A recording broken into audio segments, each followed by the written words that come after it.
Livro A Paternidade de São José, Padre Joseph Müller, S.J. 7. A Paternidade de São José.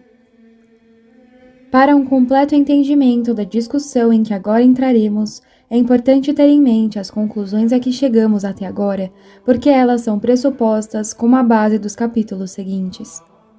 Nós vimos até então e nos convencemos, acredito, que Maria e José foram unidos em um real e válido matrimônio, sem qualquer prejuízo de sua virgindade, que ambos tinham consagrado a Deus.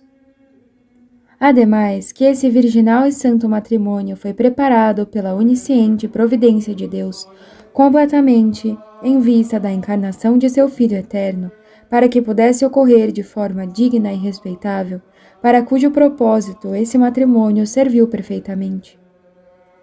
Por fim, em nosso último capítulo, nós mostramos como os três bono que, desde Santo Agostinho, os teólogos geralmente têm definido como prioridades características do casamento, descendência, fidelidade e indissolubilidade, se cumpriram de modo eminente e, claro, sobrenatural. Até a bênção da posteridade esteve presente, já que o menino Jesus, que é Deus e homem, foi o fruto desse matrimônio. Assim, nós preparamos o terreno para a discussão seguinte da paternidade de São José sobre o divino menino Jesus. A primeira questão agora é: o que é realmente a paternidade de São José, ou que tipo de paternidade ela é? 1. São José é normalmente chamado de pai nutrício de Jesus, um nome certamente apropriado de alguma forma e bem merecido. Não pode haver qualquer dúvida de que ele, fielmente, fez o seu máximo para atender a todos os desejos de Jesus. Ele o sustentou com comida, vestuário e moradia. Tanto quanto estava em seu poder, José o protegeu de dano corporal e desconforto. Ele o resgatou das conspirações do cruel Herodes. Ele o instruiu no ofício que ele mesmo exercia e daí por diante. Não podemos imaginar nenhum tipo de serviço que José não prestaria a Jesus, se necessário e possível, com amor e solicitude paternais. Mas esse cuidado paternal que ele concedeu ao menino Jesus não é suficiente para justificar a relação jurídica existente entre Jesus e José, bem como não explica como o menino era, realmente, o fruto do matrimônio virginal de Maria e José. Ele não constitui um elemento essencial dessa paternidade. É apenas um resultado ou uma função dele. 2. Alguns teólogos chamariam São José de pai adotivo do Filho Divino, mas essa designação não é apenas insuficiente e inadequada, como positivamente inapropriada, porque se baseia em uma incompreensão do termo. Por adoção, da parte de um pai ou de uma mãe, se ela mesma pode agir legalmente, entendemos tomar ou receber como filho uma criança estranha ao adotante, isto é, não pertencente à família por nascimento. Porém, como vimos, o menino Jesus não era, de modo algum, um estranho para São José. Como descendência sobrenatural do matrimônio de Maria e José, ele já pertencia à família. Além disso, o senso comum ordinário nota o quão incongruente a ideia de adoção de uma pessoa bem-nascida por uma de baixa classe, e ainda mais, da adoção de uma pessoa divina por uma pessoa humana. Em apoio ao parecer aqui rejeitado, não será necessário apelar para a autoridade de Soares e de Santo Agostinho, citado por ele, pois esse apelo revela uma compreensão incorreta de suas palavras. Soares escreve o seguinte: Agostinho acrescenta outra razão para esse nome, pai, nestas palavras. O fato de ele não haver gerado o menino não é motivo para negar a São José o direito de ser chamado pai de Cristo, pois ele poderia muito bem ser pai também de alguém que não tivesse sido gerado por sua esposa, mas adotado. Pois por adoção, Mesmo alguém que é um completo estranho se torna um filho e aquele que o adota é chamado e de certa forma se torna um pai. E José, quando sem sua intervenção, sua esposa gerou um filho, por meio do poder do Espírito Santo, aceitou-o como seu próprio amado filho recebido de Deus e de certo modo adotou-o, de modo que Jesus se tornou seu filho, e de maneira mais nobre e perfeita que qualquer outra. A menos que prefiramos dizer que Cristo escolheu José para seu pai, e por assim dizer, fez a si mesmo seu filho. Evidentemente, nem Santo Agostinho nem Soares falam aqui de adoção no sentido próprio da palavra. Eles consideram que o Divino Filho não era, de modo algum, um estranho para José, mas eles dizem aqui, por insinuação, o que já falavam em outra parte claramente: que ele foi dado por Deus a Maria e a José como o fruto de seu matrimônio virginal. 3. Alguns escritores mais modernos nomeiam São José o pai legal de Jesus. Mas mesmo com esse nome, comum entre os judeus, com seu significado específico no costume do Antigo Testamento, falha completamente em fazer justiça à relação peculiar de São José quanto ao menino Jesus. Entre os judeus, um homem já falecido, sem filhos, era designado pai legal em relação aos filhos que um irmão sobrevivente gerasse para ele por meio de sua esposa. Mas em nosso caso, entre José e Jesus, claramente não existe tal relação. Maria não era uma viúva quando Jesus nasceu, e ela não teve outro esposo após a morte de São José. Então, faltam todos os aspectos necessários para a paternidade legal. Existe, portanto, um tipo de analogia entre São José e um pai legal.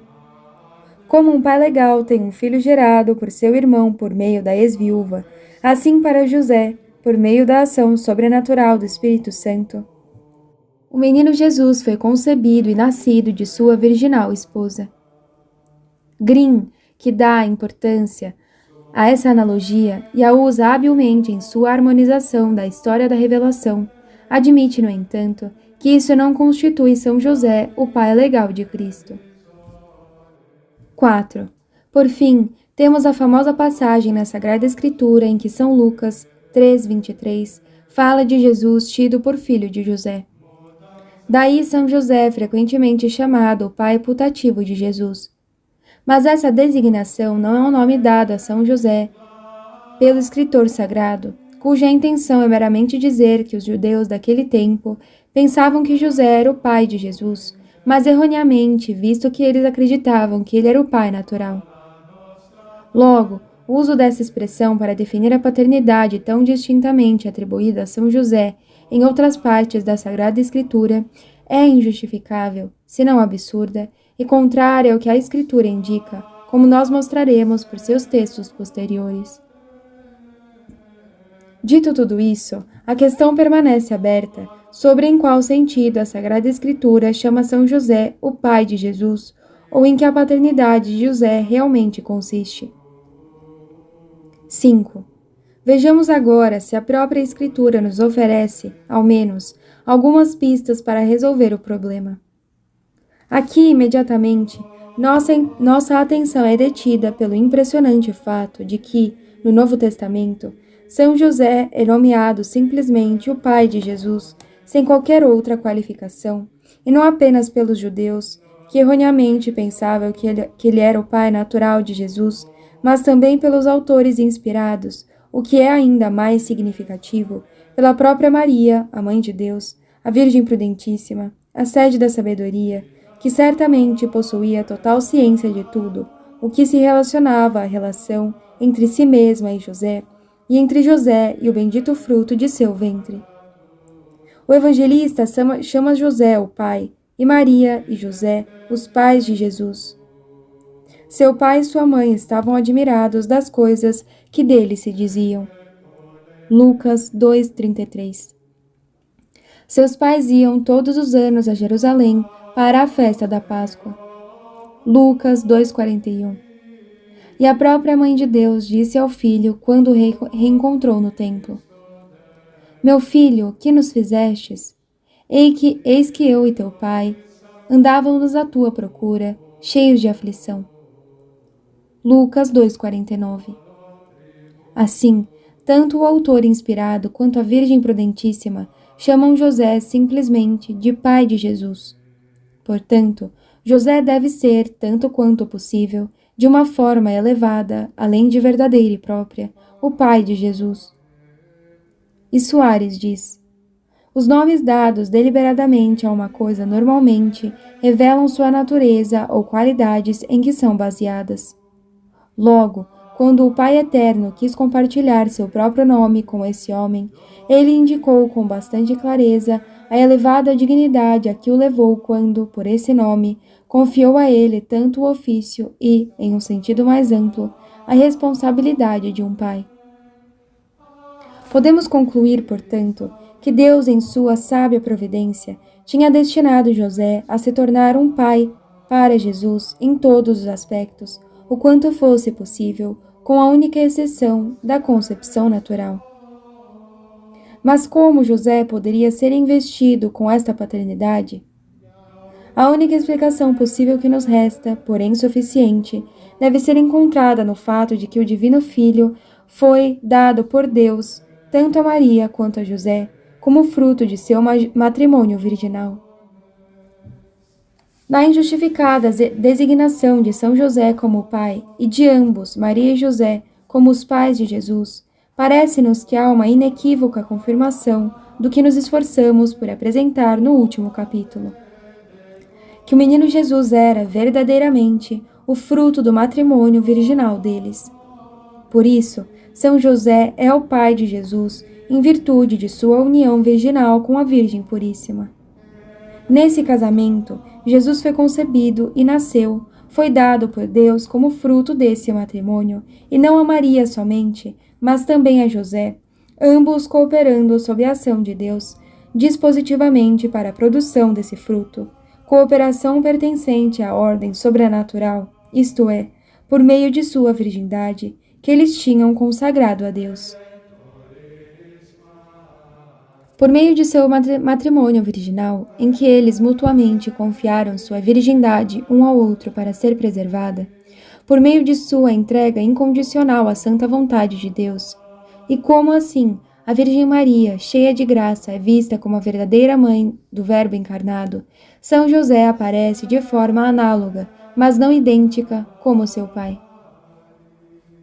À luz dessa explicação, nós proporcionamos um entendimento profundo de outras passagens da Sagrada Escritura ligadas à relação entre Maria e José, ou entre ela e o bendito fruto de seu ventre, especialmente a passagem de Mateus 1:20.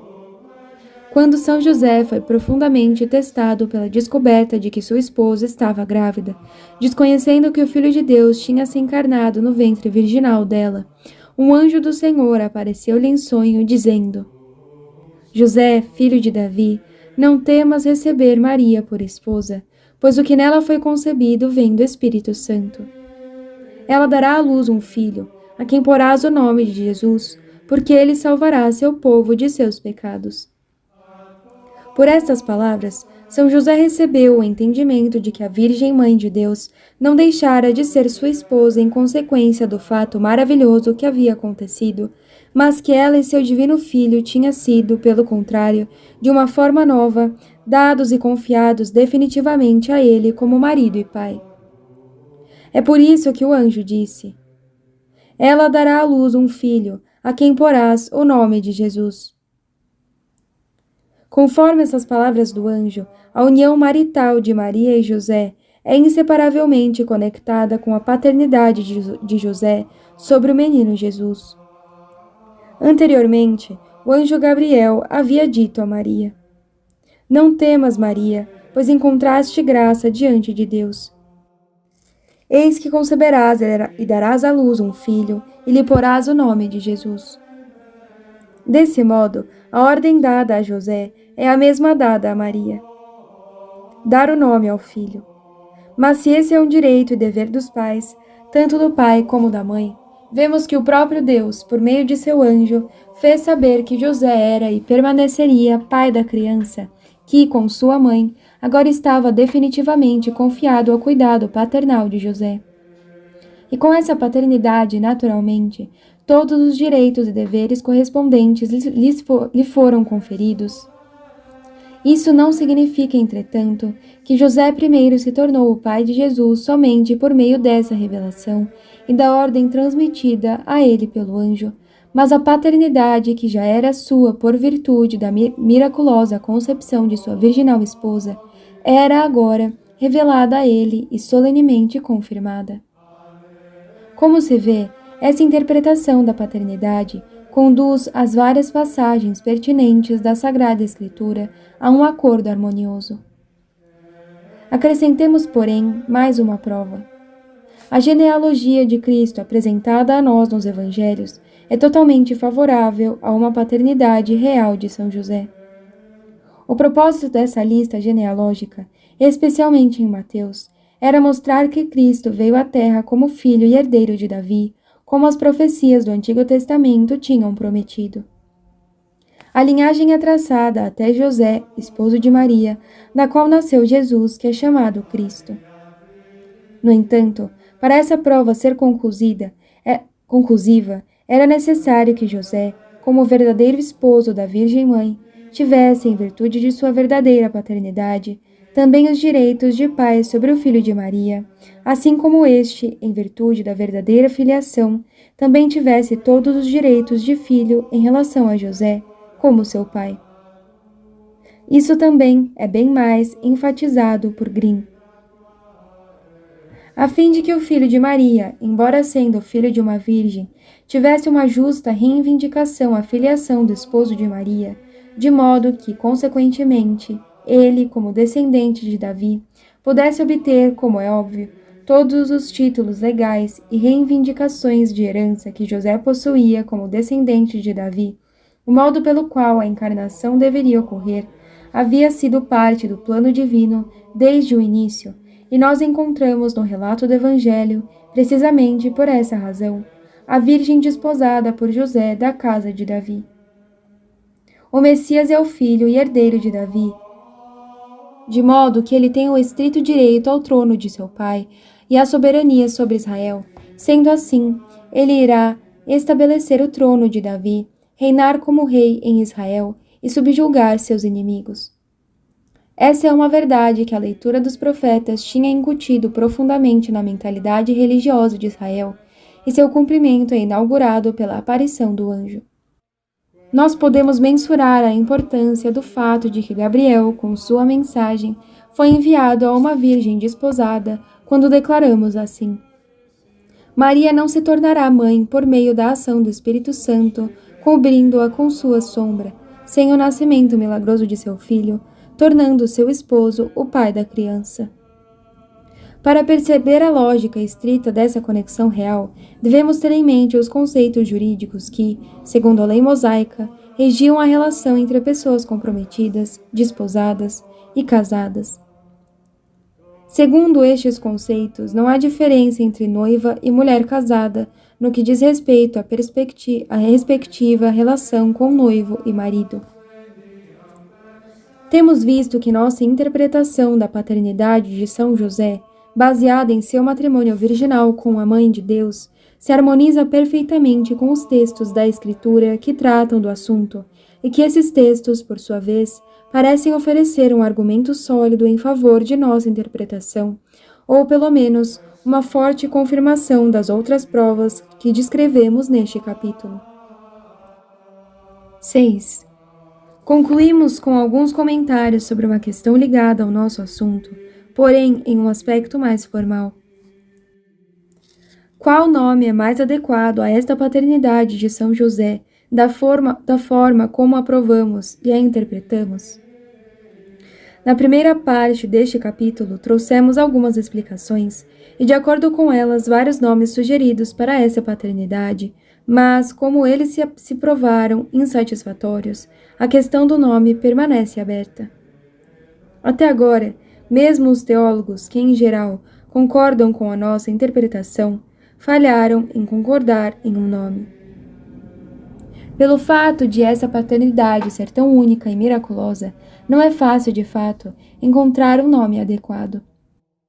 Cornélio a Lápide sugeriu pater matrimonialis, isto é, pai casado, porque ele é o pai do menino Jesus pelo fundamento jurídico de seu matrimônio com a mãe de Jesus. Mas esse título também não parece satisfatório bastante, porque todo pai que de fato gerou um filho em um casamento legal é um pai casado. De fato, São José era o esposo legal da Virgem Maria, e o menino Jesus era a prole ou fruto de sua santa união, mas não tinha sido gerado por José. Logo, o sinal distintivo da paternidade de São José não é indicado, nem mesmo insinuado, no nome pai casado. O termo pai casado e virginal poderia de fato responder ao propósito de uma descrição acurada dessa paternidade, mas é difícil uma expressão receber aceitação geral. Resta a expressão singela, pater virgo ou pater virgineus, isto é, pai virginal. Contra esse título, o padre Hormaesch, S.J., apresentou sua objeção com o fundamento de que São José não era pai meramente por ser virgem. Mas parece-nos que essa objeção não tem valor, pois também poderia ser levantada contra chamar Maria Virgem Mãe. Ademais, São José era e é pai de Jesus, porque estava unido em matrimônio virginal com a Mãe de Deus. E essa união tinha sua razão de ser no propósito a que iria servir e realmente serviu, a encarnação do Filho de Deus. E também porque o menino Jesus era, como foi explicado, a prole, o fruto desse matrimônio. Além disso, o nome pai virginal contém, implícita ou virtualmente, também a ideia de pai casado, pois sem seu matrimônio virginal com a Mãe de Deus, não haveria possibilidade de ele se tornar, verdadeiramente, o pai de Jesus, e como indicamos no capítulo anterior, essa união era um pré-requisito e uma predisposição necessária, a causa dispositiva, para a encarnação do Filho de Deus no ventre virginal de Maria, a Mãe de Deus. De fato, nós adotamos também o nome Virgem Mãe para designar a Mãe de Deus sem mencionar seu casamento. Porque no caso de São José, o nome Pai Virginal seria inadmissível, não conseguimos perceber.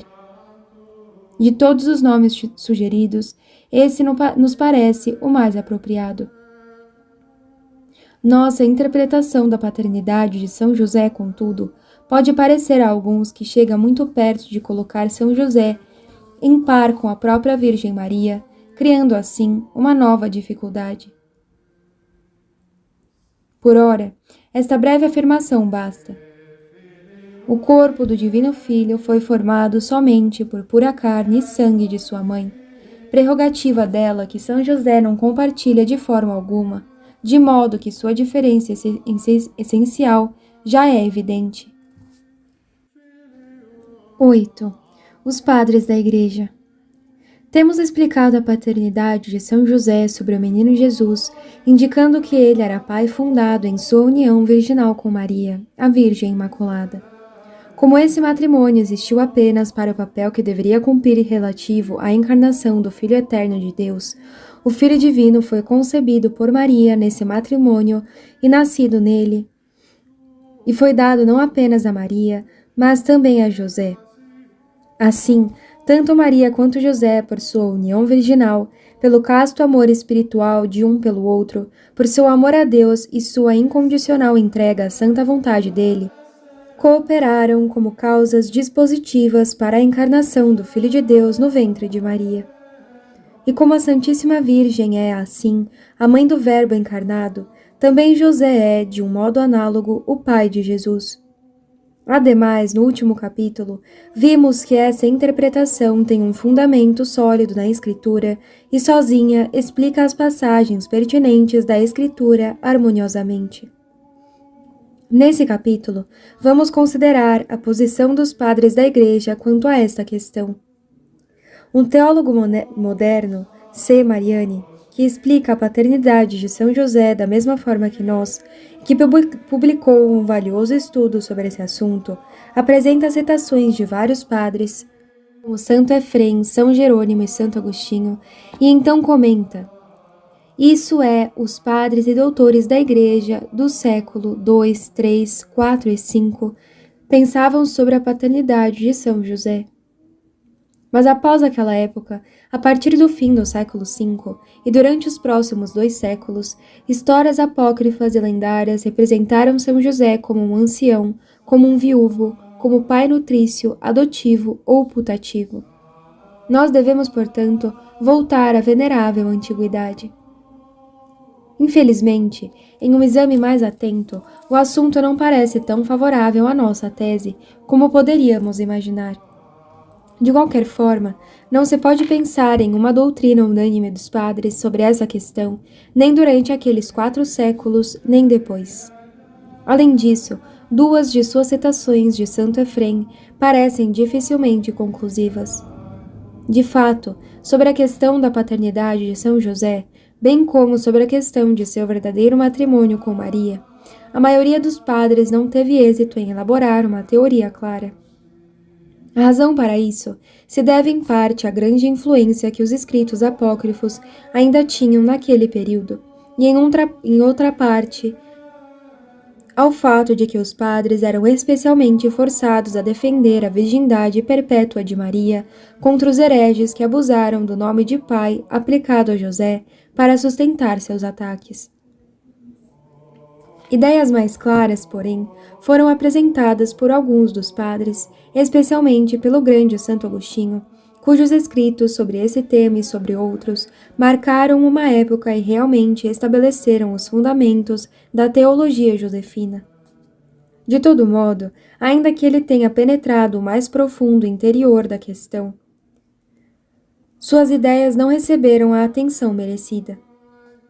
Apenas muito lentamente sua influência começou a se fazer sentir, mas após o Concílio de Trento, um crescente número de teólogos as aceitou, principalmente após Soares ter adotado os pontos principais e, com alguns adendos, apresentou-as de um modo claro para o entendimento. Outros teólogos aprofundaram a doutrina e os pronunciamentos de Pio IX e Leão XIII ajudaram, pelo menos indiretamente, a fazê-lo mais bem conhecida e aceita. 1. Ouçamos agora o grande mestre Santo Agostinho, de quem já citamos alguns destaques sobre os 3 bonum matrimoni, destaques que têm relevância também na questão atual. Das palavras do evangelista e de Maria, em que Maria e José são chamados pais de Jesus, ele argumenta o seguinte: seu pai e sua mãe estavam admiradas das coisas que dele se diziam. Portanto, quando o evangelista nos diz que Cristo nasceu da Virgem Maria, mas sem relações carnais com José, por que ele chama José de pai dele? A menos que tenhamos razão quando dissemos que José era o esposo de Maria por meio da união matrimonial apenas, sem qualquer relação carnal, e que logo ele era mais intimamente o pai de Jesus pelo fato de Jesus ter nascido de sua esposa do que se o tivesse adotado. Portanto, é claro que ele usa a expressão tido como filho de José, apenas por causa dos que acreditavam que ele tinha sido gerado por José, como os outros homens o são por seus pais. Aqui nós temos uma declaração inquestionável de Santo Agostinho de que Cristo é chamado, legitimamente, de filho de José, ou José, o pai de Cristo, porque Cristo foi concebido e nascido de Maria, a Virgem desposada por José, embora ela não tenha concebido por meio dele, mas pelo Espírito Santo. Em outras palavras, Agostinho declara que São José é o pai de Cristo por direito de matrimônio e coloca sua paternidade muito acima da paternidade por adoção. Em outra parte, Santo Agostinho diz o seguinte: mas quando o rei de todas as nações nasceu, ali a dignidade da virgindade teve início na mãe do Senhor, pois a ela foi concedido ter um filho sem perder a virgindade. Ora, havendo um matrimônio, e um matrimônio virginal, entre Maria e José, o fruto casto do ventre dela também não poderia pertencer de maneira casta ao marido? Pois assim como ela era esposa, ainda que casta, também ele era esposo igualmente casto. E assim como ela era mãe, sem perder sua castidade, ele também era pai, sem perder a dele. Portanto, quem diz que José não deve ser chamado pai por não ter gerado um filho, vê na procriação dos filhos meramente o desejo carnal, não o amor mútuo de duas almas. O que os outros homens conquistaram por ação carnal, José conquistou de forma muito mais nobre por meio do amor espiritual. Isso significa que em José era um amor casto e espiritual, em vez do desejo carnal, que agiu e gerou frutos no fruto desse matrimônio virginal, o divino menino Jesus. Santo Agostinho ilustra essa ideia por dois exemplos a seguir. Pois também os que adotaram filhos geram de modo mais casto, por meio do amor, aqueles que não podem gerar na carne. Considerai irmãos pelos direitos de adoção, como um homem se torna filho de alguém que não o gerou fisicamente. A vontade do que adota é mais potente que a natureza de um que gera. Portanto, José deve ter sido pai, e pai no mais alto grau. Como Santo Agostinho entende a última frase, o que ele quer dizer é isto. Como em uma adoção, um ato de vontade e amor toma o lugar da procriação, com o desejo sensual que a acompanha, então, com São José, foi sua vontade ou seu puro e casto amor que substituiu a relação carnal. Portanto, ele era pai e, de fato, pai no sentido mais alto, mesmo no mais alto grau. Como segundo exemplo, para ilustrar seu ponto de vista, Santo Agostinho remete aos patriarcas do Antigo Testamento. Também por mulheres que não eram suas esposas por matrimônio, homens geraram filhos, e estes eram chamados filhos naturais. Mas os filhos de suas esposas eram preferidos sobre aqueles, embora no que se refere à procriação não haja diferença. Por que, então, os últimos são preferidos a outros, a menos que seja porque o amor da esposa por quem os filhos são gerados é um amor casto? O que importa aqui não é o ato carnal, que é o mesmo em ambas as mulheres. Aqui, portanto, a esposa deve sua superioridade, senão ao seu sentimento de fidelidade, seu afeto esponsal, seu amor mais sincero e casto. Assim, se um homem pudesse ter filhos de sua esposa sem relação carnal, não deveria ele aceitá-los com mais prazer, por ser ela mais casta e mais amada por ele? Aqui, Santo Agostinho defende, sem dúvida, que no matrimônio virginal de Maria e José, o lugar do ato carnal, com seu amor sensual, foi tomado por seu elevado, espiritual e santo amor, e que se deve a esse amor o miraculoso fruto de seu matrimônio, pertencente a ambos, a José seu pai e a Maria sua mãe. Esse pensamento absorveu tanto a mente de Santo Agostinho que ele o abordou uma vez, mas no mesmo sermão. Número 30. Como Maria foi mãe sem concupiscência carnal, então José foi pai sem relação carnal. Tracemos a linha genealógica, ascendente ou descendente, por meio dele e não o deixemos de fora sob o pretexto de não ter havido relação carnal. Antes, sua imensa pureza responde por sua paternidade. Caso contrário, a própria Virgem Maria pode nos reprovar, pois ela mesma não colocou seu próprio nome antes do de seu esposo, mas disse: Teu pai e eu andávamos à tua procura, cheios de aflição. Opositores perversos, portanto, deveriam evitar fazer o que a casta esposa não fez. Logo, incluamos José na contagem às gerações, porque, se ele era esposo em castidade, também foi pai em castidade. E, mesmo, demos preferência ao homem sobre a mulher, conforme a ordem natural, bem como a lei de Deus.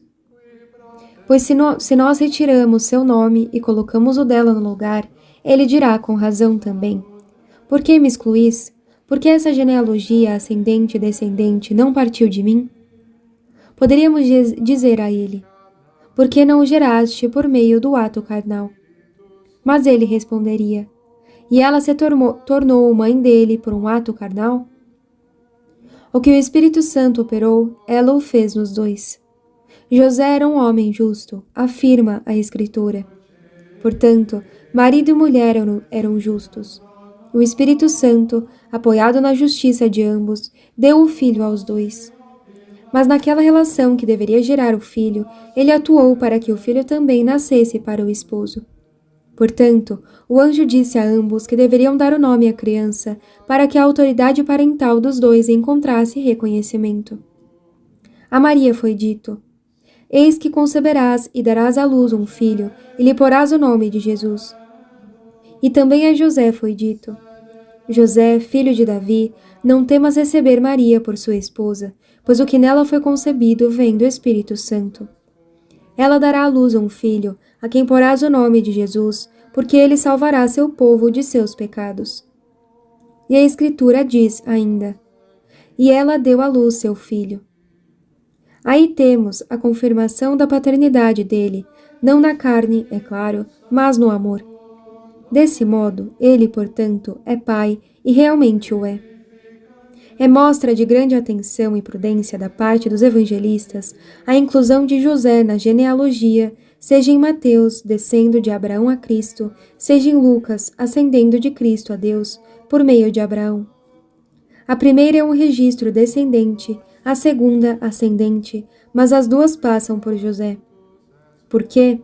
Porque ele era o pai. Por que pai? Porque quanto mais casto ele era, mais firmemente ele era pai. É verdade que as pessoas pensavam ser ele pai de nosso Senhor Jesus Cristo de modo diferente, a saber, como os outros pais que geram seus filhos na carne e não os geram no espírito por meio do amor paternal. Pelo que São Lucas também diz: quem era o suposto pai de Jesus? Por que ele era suposto? Por causa da maneira deles de pensarem e formarem opiniões, leva os homens a acreditar que as coisas devem ser como normalmente são. Logo, nosso Senhor não é descendente de José, embora alguns o pensassem. Todavia, para o mais devotado amor de São José, um filho foi gerado pela Virgem Maria, o filho que era também o Filho de Deus. Resumamos a exposição do grande doutor em poucas frases. Para Santo Agostinho, José era verdadeiramente o pai de Jesus em virtude de seu matrimônio virginal com a Mãe de Deus. O menino Jesus nasceu nesse matrimônio. Ele era o maravilhoso e sobrenatural fruto dessa união e, portanto, pertencia aos dois esposos virginais, José e Maria. E se ela é mãe, então ele é pai. Cada um deles contribuiu para dar uma vida humana ao Filho Divino, mas não por um natural e físico ato de relação carnal. Em seu lugar, houve um amor conjugal inteiramente casto e puro, combinado com perfeita justiça e santidade. A essa sagrada união virginal foi dado um fruto maravilhoso, sobrenatural e santíssimo, o divino menino Jesus. Foi, portanto, com base em sua sublime união, distinta por sua perfeita justiça e santidade, que eles foram tão maravilhosamente abençoados por Deus. Maria e José cooperaram como causa dispositiva, não de modo natural, como os outros pais o fazem, mas de um modo muito superior, espiritual e sobrenatural. Parece-me que, nessas passagens, Santo Agostinho, com sua eloquência e visão profunda, corrobora totalmente a explicação dessa paternidade que apresentamos nos últimos 2 capítulos. 2. Como já dissemos, nenhum dos outros padres tratou tão cuidadosamente da paternidade de São José como Santo Agostinho. Mas temos, porém, declarações de alguns outros sustentando, basicamente, a mesma doutrina. Já mencionamos Santo Efrem. Há, pelo menos, uma declaração dele inquestionavelmente favorável à nossa explicação da paternidade de São José.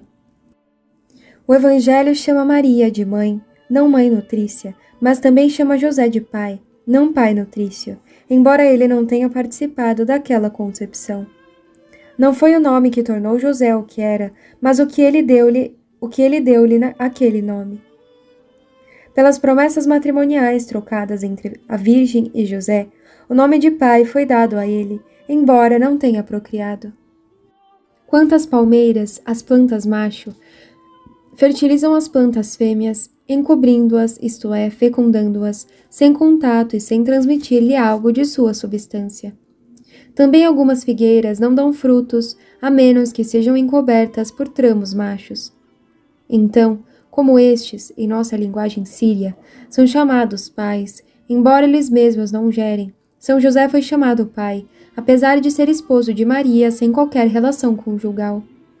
Esse é um grande mistério. Conforme Santo Efrem, portanto, São José é chamado pai de Jesus. Esse não é um título vago, mas justificado por sua própria natureza. Tem uma sólida fundamentação nas promessas matrimoniais trocadas entre Maria e José, cuja descendência, prole, foi o menino Jesus. A ideia é a mesma de Santo Agostinho, só não há menção à cooperação de Maria e José. 3. Outra testemunha valiosa é o autor da obra Questões e Respostas aos Cristãos Ortodoxos, anteriormente atribuída a São Justino, mas proveniente do século V, que escreve: Como São José era chamado filho de Eli, embora não tenha sido gerado por ele, mas devido à exigência da divina lei, que a esse Eli um filho deveria ser dado por sua esposa, também Deus desejou que a José um filho fosse dado por sua esposa, apesar de não ter sido gerado fisicamente por ele. Assim, qualquer um nascido de sua esposa, sem que haja adultério, é necessariamente o filho de ambos os esposos, seja qual for a forma que agrade a Deus conceder um filho ao esposo, seja por geração natural ou sem ela. Também esse autor sustenta que José, por direito de seu matrimônio, é pai verdadeiro de Jesus. 4. São João Crisóstomo, em uma passagem sobre esse assunto, faz o anjo dirigir-se a José assim: Ela dará à luz um filho, e tu lhes porás o nome de Jesus, para que tu, por ser ele fruto do Espírito Santo, não te imagines um estranho ao ministério dessa dispensação. Embora no nascimento não tenhas feito parte, pois a Virgem permaneceu intocada, no entanto, o que cabe a um pai, mas não prejudica a honra da virgindade, eu dou a ti. Tu lhe porás o nome. Pois embora a descendência não seja tua, ainda assim tu mostrarás o cuidado de um pai para com ele. Portanto, desde o dar-lhe o nome, eu o ligo àquele que nascerá. Mas para que não se suspeite, por isso, que ele seja o pai, ouvi agora atentamente o seguinte: Ela dará à luz um filho, diz o anjo. Ele não diz, dará a ti um filho, mas simplesmente dará à luz, de modo indefinido, de modo que ela não deu à luz um filho para ele, mas para todo o mundo. Nós apenas trouxemos essa citação porque São João Crisóstomo faz o anjo atribuir a José a autoridade paternal com todos os direitos pertinentes a ela. A paternidade, em nossa visão, não é garantida, já que, conforme o santo, o filho não foi nascido de São José. 5. Nossa última testemunha é São Jerônimo. Seu testemunho, na linha de pensamento de Santo Agostinho, exige e merece uma avaliação mais cuidadosa. Você diz que Maria não permaneceu uma virgem, mas eu afirmo ainda mais que José também permaneceu virgem por causa de sua união com Maria, de modo que um filho virginal nasceu em um matrimônio virginal. Pois, se nenhuma suspeita de fornicação pode cair sobre esse santo homem, se não há registro de que ele tenha possuído outra esposa, e se a relação que ele tinha com Maria, cujo esposo ele estava destinado a ser, era mais de um protetor de sua virgindade que de um esposo, parece lógico que aquele que por direito é chamado de pai de nosso Senhor, permaneceu virgem com Maria. São necessários alguns comentários a essa passagem. Primeiro, porque São Jerônimo diz, José também permaneceu virgem por causa de sua união com Maria? Após tudo o que dissemos até agora sobre o matrimônio virginal de Maria e José, a resposta não pode ser outra que esta. O Filho Eterno de Deus só poderia ser concebido por uma virgem, mas uma virgem vivendo em um matrimônio virginal. Discutimos isso em todos os seus aspectos no capítulo 5, seguindo estritamente o ensinamento de Santo Tomás. A divina providência, dispondo todas as coisas com sabedoria, especialmente tudo o que, de qualquer forma, servisse à execução do plano divino da encarnação e redenção, desejou que Maria vivesse em um matrimônio virginal e que José fosse, assim, intimamente unido a ela em um matrimônio virginal para guardar e proteger sua virgindade e, em geral, cuidar dela e de seu divino filho. Em resumo, José tinha que permanecer virgem por causa dessa união com Maria, porque ela estava destinada a ser a mãe virginal do Divino Redentor. Segundo, isto é corroborado pelas palavras imediatamente seguintes, de modo que um filho virginal nascesse de um matrimônio virginal. Pois, como vimos antes, esse matrimônio virginal tinha sido ordenado apenas em vista da encarnação do Filho de Deus. E era a única forma em que a encarnação poderia ser realizada como Deus havia decretado, já que, de acordo com a lei geral de Deus, a vida humana deveria ser propagada somente no matrimônio. Terceiro, o Filho de Deus entraria no mundo humano como a prole, o fruto, desse matrimônio, como São Jerônimo afirma tão clara e enfaticamente. Desse matrimônio virginal, o Filho virginal deveria nascer. Mas se Jesus era o fruto desse matrimônio, então José era verdadeiramente seu pai, pois o fruto do matrimônio pertence não apenas à esposa, mas também ao esposo. E, portanto, como Maria era a verdadeira mãe do Filho Divino, também José era verdadeiramente seu pai. De fato, ambos tinham, como causas dispositivas, cooperado na encarnação do Filho de Deus, por sua justiça e santidade, mas especialmente por seu matrimônio virginal e por seu amor mútuo, um casto amor conjugal. Santo Agostinho enfatiza isso repetidamente e com grande clareza, como vimos. Nas palavras de São Jerônimo, o mesmo é, no mínimo, sugerido, e ele pôde, logicamente, concluir. Parece lógico que aquele que por direito é chamado de pai de Nosso Senhor, permaneceu virgem com Maria. Esse testemunho de São Jerônimo, tão breve, mas também tão repleto de significado, tem grande valor para nós. Mostra que ele concorda totalmente com Santo Agostinho sobre o aspecto essencial de nossa questão e que temos outra confirmação de nossa tese e nossas explicações.